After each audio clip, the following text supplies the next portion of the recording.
ఓం గం గణాధిపతయే నమః. హాయ్ అండి, అందరికీ నమస్కారం.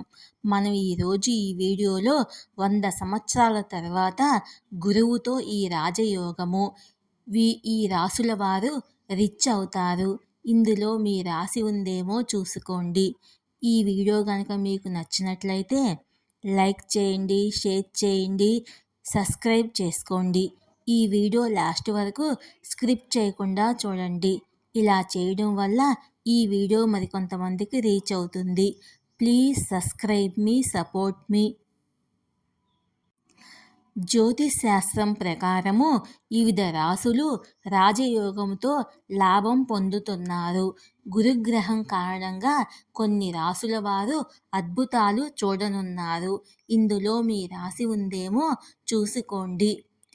వేద జ్యోతిష్ శాస్త్రంలో గ్రహాలు మారినప్పుడు దాని ప్రభావము మేషం నుండి మీనం వరకు అన్ని రాసుల్లో కనిపిస్తుంది. అది కూడా గ్రహాల రాశి మార్పుల సమయంలో కొన్నిసార్లు శుభ లేదా అశుభ యోగాలు వచ్చే అవకాశం ఉంది. అలా ఏర్పడిన యోగాలు మానవ జీవితంపై గొప్ప ప్రభావాన్ని చూపుతాయి. ఆ విధంగా గురు భగవానుడు మే 1వ తేదీ వృషభ రాశిలోకి ప్రవేశించాడు. వృషభ రాశిలో గురువు ప్రవేశించడం వల్ల వ్యతిరేక రాజయోగము ఏర్పడింది. ఈ రాజయోగ ప్రభావము అన్ని రాశి వారిలోనూ కనిపిస్తుంది. ముఖ్యంగా ఈ రాజయోగం వల్ల 3 రాశుల వారు వృత్తి, వ్యాపారాల్లో మంచి పురోగతిని సాధిస్తారు. కొందరు ధనవంతులుగా మారవచ్చు. ఇప్పుడు గురువు సృష్టించిన రాజయోగం వల్ల ఏ రాశి వారు తమ ఆర్థిక స్థితిని మెరుగుపరుచుకొని ధనవంతులు అవుతారో ఈ వీడియోలో చూద్దాం. మొదటి రాశి తులారాశి. గురు భగవానుడు తులారాశి 8వ ఇంటికి మారాడు. తద్వారా ఈ స్థానికులు ఊహించని ఆర్థిక లాభాలను పొందుతారు. గురువు అనుగ్రహం వల్ల మంచి విలాసవంతమైన జీవితం గడుపుతారు. ఉద్యోగస్తుల ఆదాయం బాగా పెరిగే అవకాశం ఉంది. ఆర్థిక పరిస్థితిలో మంచి పురోగతి ఉంటుంది. వృత్తిపరంగా వారు మంచి అభివృద్ధిని పొందుతారు. అదృష్ట మద్దతుతో లాభం పొందుతారు. ఇక రెండవ రాశి ధనురాశి.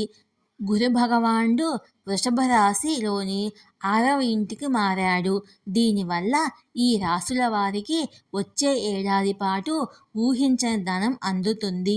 మీరు స్టాక్ మార్కెట్, లాటరీ మొదలైన వాటిలో డబ్బుని పెట్టుబడి పెట్టినట్లయితే మీరు మంచి లాభం పొందుతారు. డబ్బు చాలా కాలంగా నిలిచిపోయి ఉంటే అది పనికి వస్తుంది. ఉద్యోగస్తులకు ప్రమోషన్ లభిస్తుంది. పెట్టుబడులు పెడితే రెట్టింపు లాభం వస్తుంది. కొందరికి కొత్త వాహనము లేదా ఆస్తిని కొనుగోలు చేసే అవకాశాలు లభిస్తాయి. ఇక మూడవ రాశి కర్కాటక రాశి. గురు భగవానుడు కర్కాటక రాశి 11వ ఇంటికి మారాడు. దీనివల్ల ఈ రాశుల వారికి ఆదాయంలో మంచి పెరుగుదల ఉంటుంది.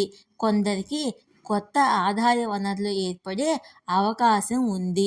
పనిచేసే వ్యక్తులు తమ లక్ష్యాలను సులభంగా సాధిస్తారు. పురోగతికి కూడా అవకాశాలు ఉంటాయి. ప్రధానంగా గురు అనుగ్రహం వల్ల కొత్తగా పెళ్ళైన జంటకు సంతానం కలిగే అవకాశం ఉంది. ఆర్థిక పరిస్థితిలో మంచి పురోగతి ఉంటుంది. ధనవంతులు అయ్యే అవకాశం ఉంది. ఈ వీడియో కనుక మీకు నచ్చినట్లయితే లైక్ చేయండి, షేర్ చేయండి, సబ్స్క్రైబ్ చేసుకోండి. Please subscribe me, support me. Thank you for watching.